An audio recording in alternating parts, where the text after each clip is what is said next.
आणि बुलेटिनच्या सुरुवातीलाच एक ताजी बातमी होती, म्हणजे बदलापूर प्रकरणातील एन्काउंटर झालेला आरोपी अक्षय शिंदे याच्या वडिलांनी थेट केंद्रीय गृहमंत्री अमित शहांना पत्र लिहिलं आहे।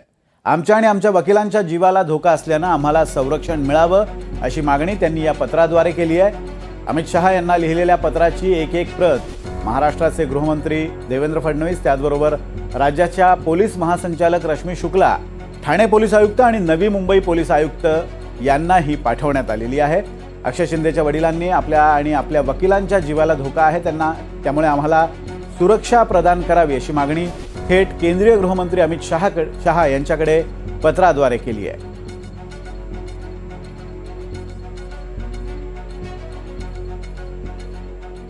जी काय मागणी आहे त्यांची, सरकारने त्याच्यावरती समानतेच्या अधिकाराच्या अंतर्गत जसा किरीट सोमय्याला पटकन संरक्षण ज्या पद्धतीने दिलं जातं, त्याच पद्धतीने ज्यांच्या गुन्ह्यामध्ये ज्या पद्धतीने त्यांनी पत्रव्यवहार वगैरे केलाय, तर किरीट सोमय्याच्या तुलनेत यांना जे आहे जास्त संरक्षणाची गरज आहे। आणि ज्यांचं प्रकरण, ज्यांच्या जीवितात जास्त धोका यांच्यावरती अगोदर पण अटॅक झालेले, ते प्रकरण झाल्यानंतर